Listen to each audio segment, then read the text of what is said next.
जय श्री गंगे। आज हम हमारी योग नगरी ऋषिकेश में, और क्या सुंदर राम झूला का नज़ारा आप देख पा रहे होंगे। सुंदर राम झूला का नज़ारा, गंगा जी के दृश्य, बड़ा खूबसूरत गंगा जी का थे। और ये ठंडी ठंडी जो हवा चल रही है, ब्रीजेस, और इसमें मेरे बाल उड़ रहे हैं। मेरे को इतना बढ़िया लग रहा है ना। ये देखिए बाल कैसे उड़ रहे हैं हवा में, इतना मज़ा आ रहा है ना यहाँ पे, और इतना सुंदर।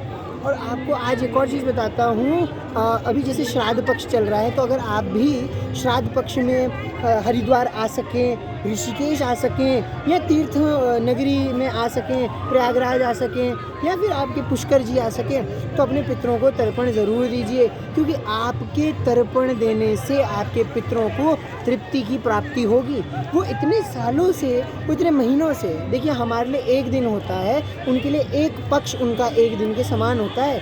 और जो हमारे पितर होते हैं, 3 प्रकार के प्रेत होते हैं: सात्विक प्रेत, राजसिक प्रेत, तामसिक प्रेत। सात्विक प्रेत जो है भगवान विष्णु जिनको तारण करते हैं, राजसिक प्रेत का तारण ब्रह्मा जी करते हैं, और तामसिक प्रेत का तारण जो है भगवान शिव करते हैं। तो जो ये प्रेत पीड़ा जो होती है ना, इसको अगर आप आज जल देते हैं अपने पितरों के नाम से, जैसे मैं सो एंड सो गोत्र में उत्पन्न हुआ व्यक्ति इसी पितर को तर्पण देता हूँ, मैं अपने दादाजी महाराज को तर्पण दे रहा हूँ। देखिए ऐसे भी दे सकते हैं, अंजुलि जल, 3 अंजुलि जल दे दें, या फिर हाथ में लेकर के पितृ तीर्थ से पानी गिरा दें, लीजिए और गिरा दीजिए, लीजिए और गिरा दीजिए। 3 अंजुलि जल एक पितर को दिए, दादाजी को 3 अंजुलि जल, पिताजी अगर नहीं है तो 3 अंजुलि जल, माताजी नहीं है तो 3 अंजुलि जल अपने माताजी के नाम से ज़रूर नदियों में, पवित्र नदियों में दें। जैसे गंडकी नदी है, बहुत पवित्र मानी जाती है। और एक और चीज़ बताता हूँ, अगर आप भागवत पढ़ सकें गंगा जी के किनारे तो बहुत उत्तम है। कहते हैं ना, भागवत लिखा है, श्रीमद् भागवतम शास्त्रम क्लौकीरेण भाषितम काल व्याल मुखो ग्रास त्रास निर्नाश हे तवे श्रीमद् भागवतम शास्त्रम क्लौकीरेण भाषितम।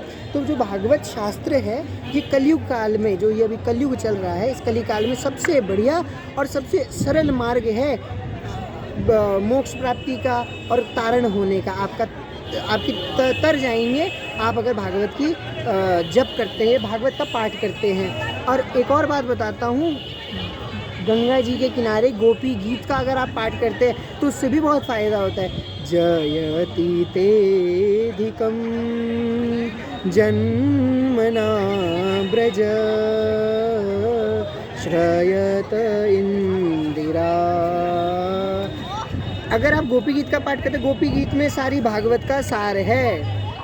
और कहा गया है श्रीमद् भागवतम शास्त्रम प्रेत पीड़ा विनाशिनी। तो भागवत जो है वो प्रेतों की पीड़ा का नाश करती है। धन्य भागवती वार्ता प्रेत पीड़ा विनाशिनी, धन्य भागवतम शास्त्रम प्रेत पीड़ा विनाशिनी।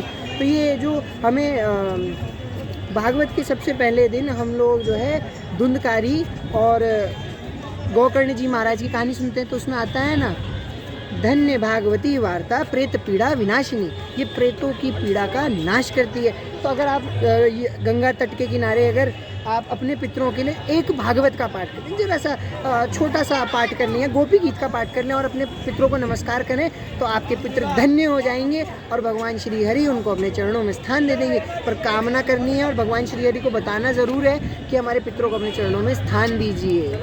नमस्कार।